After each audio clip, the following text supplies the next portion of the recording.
Jadi harapan saya di hari ayah ini atau hari-hari ininya ya kami sama istri saya ya pengennya kita orang tua ya jadi role model lah, apalagi cinta pertamanya anak yang perempuan kan ayahnya.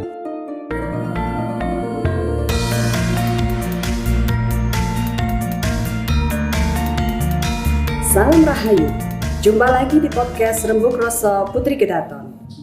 Kali ini tema yang akan kita angkat terkait dengan Hari Ayah Nasional. Oleh karena itu yang kita undang sebagai tamu adalah para mantu dalam Sri Sultan Hamengkubuwono X. Ada siapa dan apa aja yang akan kita bahas? Simak terus podcast Rembug Rasa Putri Kedaton.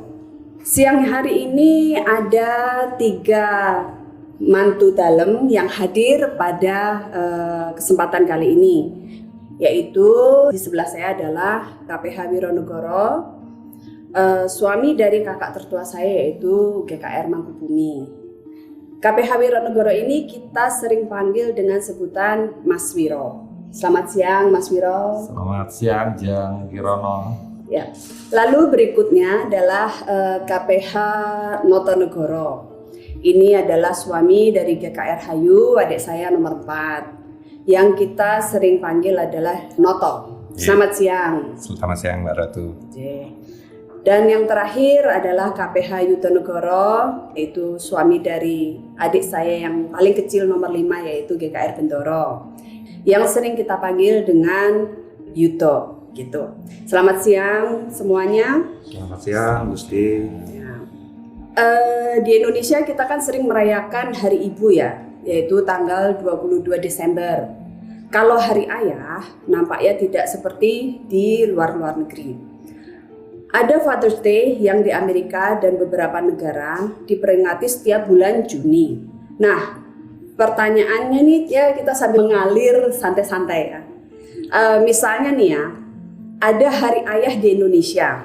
Pada hari itu kalian pengennya mau ngapain sih? Gitu, coba masing-masing dari kalian. Monggo Mas Wiro dulu, monggo silakan. Saya dulu ya. Iya. Jadi Hari Ayah sebenarnya buat saya pribadi ya biasa aja. Tapi ketika pemerintah itu menentukan tanggal 12 November itu sebagai Hari Ayah, ya tentunya saya sebagai satu ayah dari sekian ratus juta ayah di Indonesia tentunya berterima kasih dan jadi punya trigger gitu loh. Saya mau jadi the best dad untuk anak-anak saya. Sehingga saya nggak ragu gitu ya untuk ketika anak-anak saya lahir di dunia ini, saya harus berpikir I have to be the best dad for my kids. Itu caranya salah satu, saya nggak, lalu kalau gantiin popok aja itu kecil ya. Tapi saya udah mikirin bagaimana I'm setting my kids education milestone ke depan. Iya, oke. Sekarang Noto ya. Iya. Nah, di Hari Ayah yang seperti Mas Wiro tadi bilang, ya kan, mau ngapain sih kalian itu? Sebenarnya agak setuju nggak setuju ya kalau ada Hari Ayah ya, karena kan selama ini pemahamannya ada Hari Ibu. Terus kalau ditanya Hari Ayah itu kapan? Hari Ayah ya setiap hari dong maunya. Tapi kalau memang mau ada Hari Ayah, kalau saya lebih berpikir mungkin itu kesempatan buat kita mencoba untuk menggunakan hari itu untuk mengapresiasi para ayah gitu. Selama ini kan tidak pernah. Jadi kita kalau mau mengapresiasi, saya misalnya mau mengapresiasi bapak saya sebagai seorang good father begitu, ayah yang baik dan sebagainya kan cari momentumnya agak susah. Ya kan? Kalau sementara kita kadang-kadang kalau nggak ada momentum tuh ya nggak kelingan. Ya kan? Kalau ada Hari Ibu kan kita terus kelingan gitu. Setiap tanggal 22 Desember itu Hari Ibu. Nah, terus kita menggunakan itu sebagai momentum untuk mengapresiasi para ibu. Ada macam-macam lah caranya kan. Ada yang ngasih bunga, toko bunga laku. Iya, toko bunga laku. Ada yang modelnya kalau Hari Ibu tuh dari pagi. Saya ingat waktu masih kecil ya. Hari Ibu dari pagi tuh kita terus yang bersihin rumah, yang masak dan sebagainya. Pokoknya ibu tuh jadi ratus hari lah suruh diem aja gitu. Nah, bayangan saya juga Hari Ayah seperti itu begitu waktunya kita Raja sehari gitu maksudnya untuk mengapresiasi untuk mengapresiasi ayah, dan mungkin bagus juga untuk para ayah ya Untuk para ayah itu mungkin bagus juga, para bapak itu bagus juga kalau ada hari ayah supaya mereka ingat bahwa mereka tuh udah jadi bapak gitu loh. Karena kalau enggak kan kadang-kadang ada yang suka lupa ya kan. Oh, lupa jadi anak. Ada yang suka lupa. Jadi bapak. kalau saya sih kepengennya seperti itu. Nah, hari ayah itu kita gunakan untuk mengapresiasi para ayah gitu. Nah, sekarang gilirannya Yudo nih. Coba, Yudo menurut pendapatmu gimana? Kalau hari ayah tuh kira-kira kamu mau ngapain?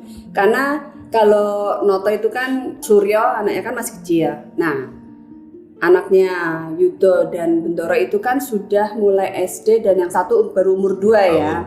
Nah, kira-kira gimana tuh? Maunya seperti apa yang diinginkan di hari ayah? Kalau saya sepakat sama Mas Noto bahwa semuanya itu kan hari ayah. Kalau bisa tiap hari. Tapi kalau emang dikasih ada harinya the best day buat ayah ya. Kalau di waktu libur ya mungkin kita bisa bermain full karena walaupun gimana juga kan seorang ayah kan akan menjadikan role model juga buat anak-anak. Kayak ya anak saya yang pertama kan Nisaka itu kan sekarang bisa diajak bercanda, diajak ngobrol dan sekarang udah mulai kritis kalau terkait saya pulang malam atau saya nonton TV-nya kebanyakan itu biasanya gitu ya? Kritiknya ada. Oke. Terus di saat saya suruh mandi pun biasanya kalau Radityo suruh mandi tidak ada jawaban, tapi kalau Nisaka kalau saya suruh mandi jawabannya ada. Oh gitu Iya. mulai Udah mulai. bisa jawab. Udah mulai, iya. Negosiasi. Nego. Jadi harapan saya di hari ayah ini atau hari-hari ininya ya kami sama istri saya ya pengennya kita orang tua ya jadi role model lah, apalagi cinta pertamanya anak yang perempuan kan ayahnya. Jadi iya. Jadi harapannya ya seperti itu. Nah, sekarang kan Yudo kan sudah mulai ke Jogja ya, sudah bareng lah dengan Bendoro. Nah, kalau kemarin itu kan masih kadang-kadang Jakarta, kadang-kadang Jogja gitu. Sekarang karena sudah semuanya di Jogja dan sama-sama sibuk kan, gitu kalian. Ya semuanya lah, baik Mas Wiro, Noto, Yudo kan juga semua sibuk. Nah, gimana caranya kalian membagi waktu untuk peran kalian masing-masing itu seperti apa dalam keluarga gitu? Monggo, siapa yang mau duluan? Monggo, silahkan. Saya Mbak. Ya. Emang saya hampir 1 bulan 2 minggu ini pindah Mbak ke Yogyakarta. Sebelumnya saya ASN di Jakarta, sekarang pindah di sini. Kalau tadi pertanyaannya terkait caranya bagaimana, ya saya tiap pagi ada namanya me time Mbak sama istri saya itu biasanya menanyakan sebelum saya berangkat kerja hari ini mau kemana, terus mau ngapain sehingga kita bisa berbagi. Kalau misalnya saya pulang sore, berarti istri saya ada kegiatan sore hari.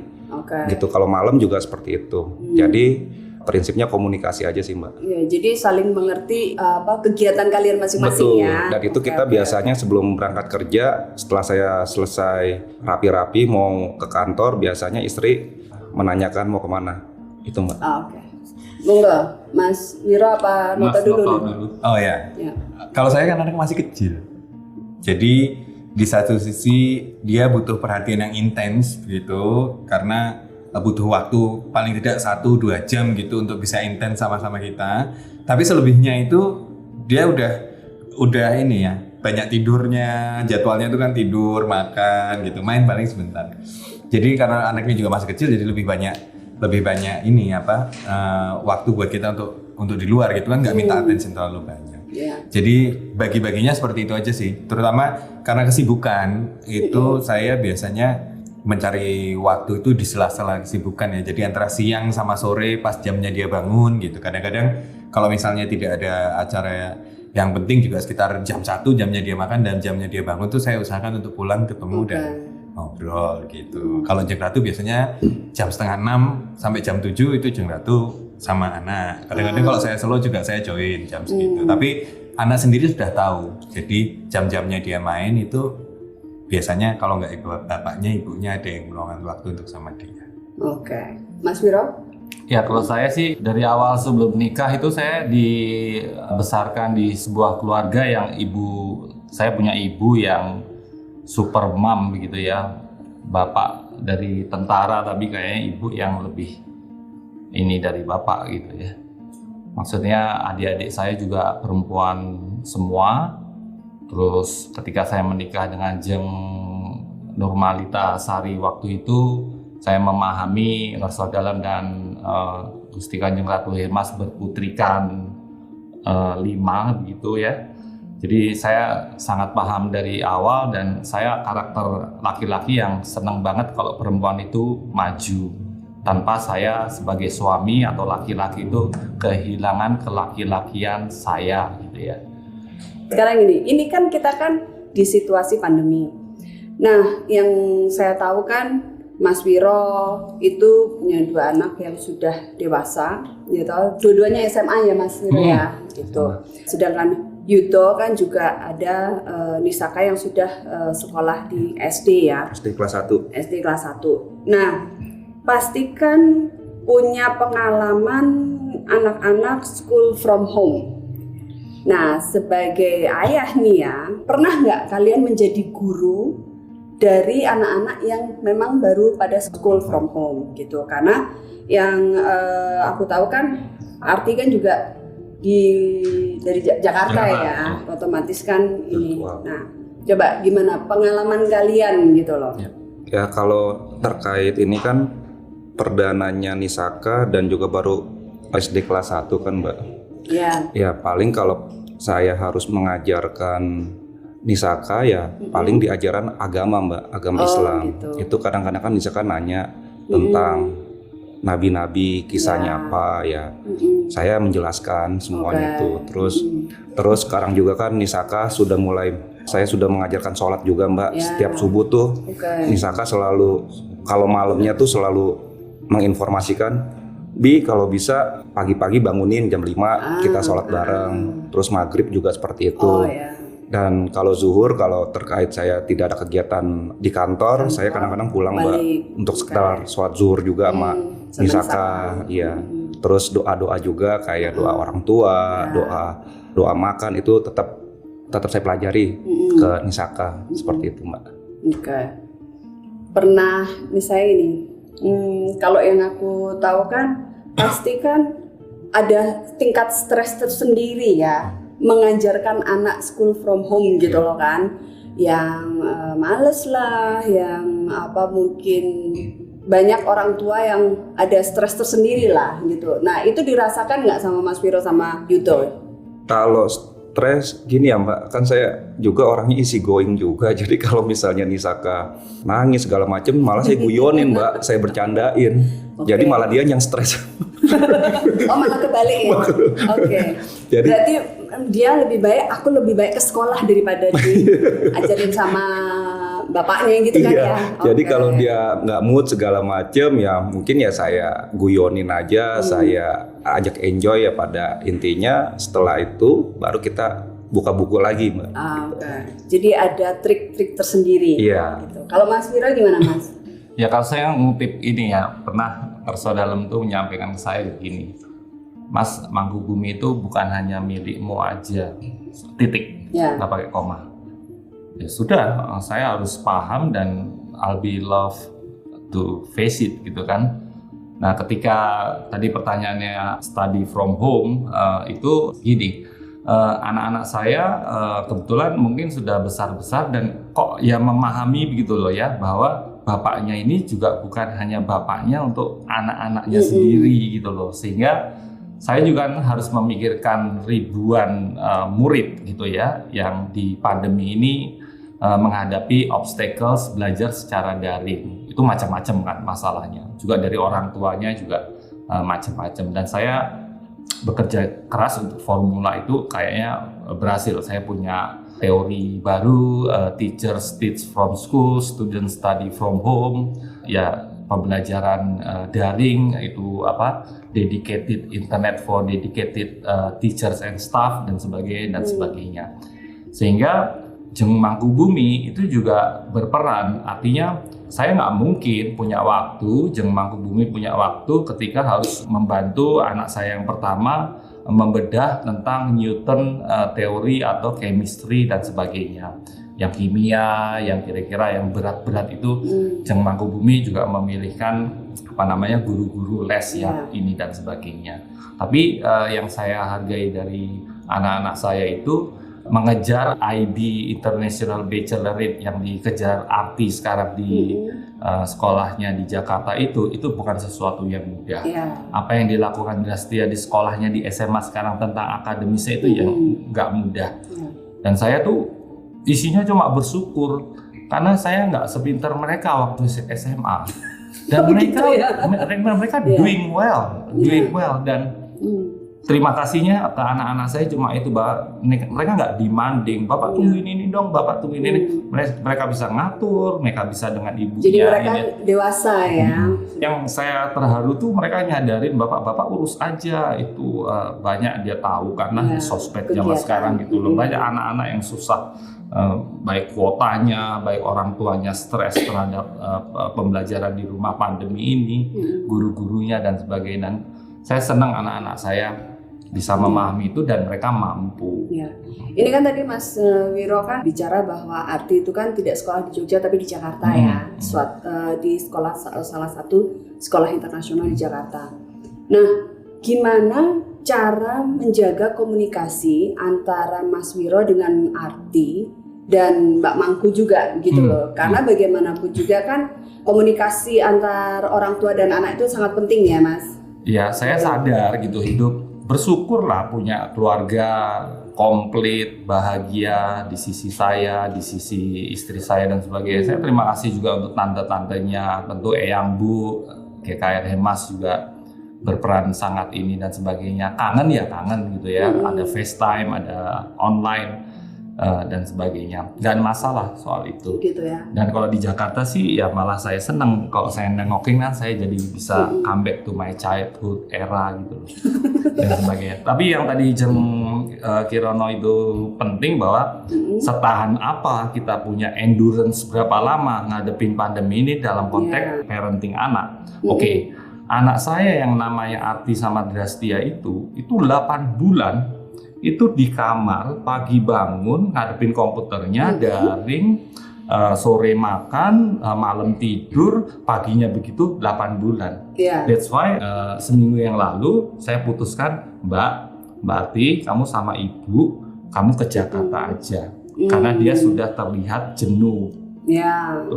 Jakarta, boleh lama Bapak, lebih lama, nanti maksudnya harusnya ikut ibunya hari ini pulang, tapi saya izinkan untuk ikut Jeng Maduretno pulang minggu depan. Karena saya sudah lihat gelagatnya udah stres ya.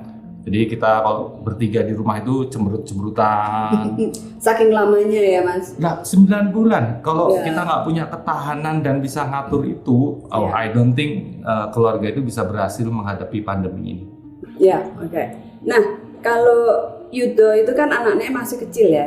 Coba saya pengen tahu pola parenting yang diadopt antara Yudo dan Bendoro itu seperti apa? Kalau Nisa sama Radityo itu kan emang dari dulu kan emang dekatnya dengan bubunya karena waktu saya di Jepang, terus saya ya di Jakarta. Oh ya, sempat sekolah di Jepang S3 ya? S3. Jadi saya di Jepang 2013 sampai 2017, 2014 Nisaka lahir, sehingga saya bolak-balik aja Jakarta Jogja. Jadi kalau kedekatannya untuk sementara ini ya sama bubunya, tapi saya tetap komunikasi juga dengan Nisaka terkait kedisiplinan terus keterbukaan juga sama Nisaka, ngobrol ya sebisa mungkin kita ke Nisaka tuh pembicaraan yang menarik. Nah sekarang ini Nisaka kalau saya menjelaskan sesuatu pasti pertanyaannya kenapa, siapa, ada apa. Jadi harus kritis ya. Betul, jadi harus detail. Nah kadang-kadang kalau terkait pertanyaan yang kira-kira saya susah, saya biasanya langsung ke bubunya. Bu tuh disampaikan, takutnya kalau saya sampaikan salah, terlalu vulgar. Saya kan kalau ngomongnya kan vulgar terus Mbak. Kalau bubunya kan kadang-kadang ini begini ada dikasih contoh, betul dikasih contoh ini begini. Kalau saya takut ke to the point malah salah, makanya saya langsung ke bubunya, kan bubunya juga emang dekatnya dengan Nisaka dengan Radityo juga. Gitu. Jadi ada yang bisa terbuka secara langsung, ada yang bisa yang belum bisa dipahamkan, belum saatnya. Ada pesan-pesan nggak atau harapan untuk para ayah calon ayah dan para lelaki di luar sana yang mendengarkan podcast ini. Kira-kira ada nggak? Monggo, siapa? Urut 0. Oh ya, Yudo dulu. Ya, baik. Pesan saya, menurut pengalaman, apabila istri hamil, kadang-kadang kan ada sesuatu hal yang kira-kira ini Mbak, Emosi naik turun. hormonnya naik turun. Nah itu harus disiapkan mentalnya juga. Jadi maksudnya mental para suami ya. para calon ayah dan para akan calon jadi ayah nanti. Okay. Dan bangun pagi, bangun subuh, seperti itu Mbak. Ayah itu konsekuensi kita nanti ke depannya untuk menjaga anak-anaknya Mbak. Itu. Oh ya, istrinya dijaga juga? Istrinya termasuk Mbak. Oh ya.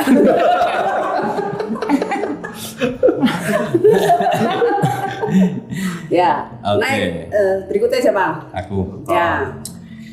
Saya kan yang jadi ayah paling terakhir nih sementara ini kan setelah dari berapa ya 2 tahun yang lalu toh berarti hampir 2 tahun lah 2019. Menurut saya pengalaman baru sekali kan punya anak, jadi pengalaman itu sangat berkesan dan sangat ini merubah hidup saya gitu. Jadi buat orang-orang teman-teman ayah-ayah di sana yang mungkin sedang akan menjadi ayah dan sebagainya itu, ini adalah suatu proses yang akan merubah hidup dan kehidupan kita gitu.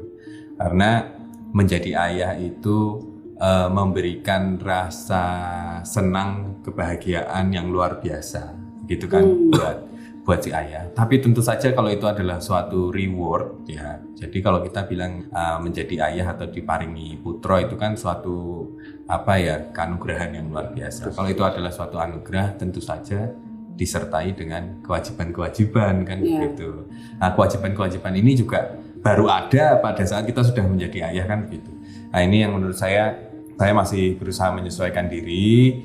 Cuman kalau saya sih ya, anugerah ini itu terlalu luar biasa untuk dianggap sambil lalu begitu. Jadi kadang kita memang harus mau meluangkan waktu, tenaga dan pikiran gitu untuk ini begitu, karena sudah menjadi bapak itu kan tidak semua orang seberuntung itu gitu kan.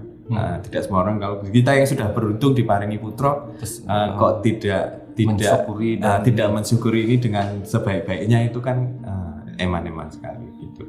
Nah, untuk itu termasuk dalam proses bersyukur ini juga ya itu kita harus ada pengorbanan, ada meluangkan waktu untuk anaknya, ada kewajiban untuk mendidik, ada kewajiban untuk spend time bersama quality time kan begitu. Nah, ini kan merubah hidup kita gitu.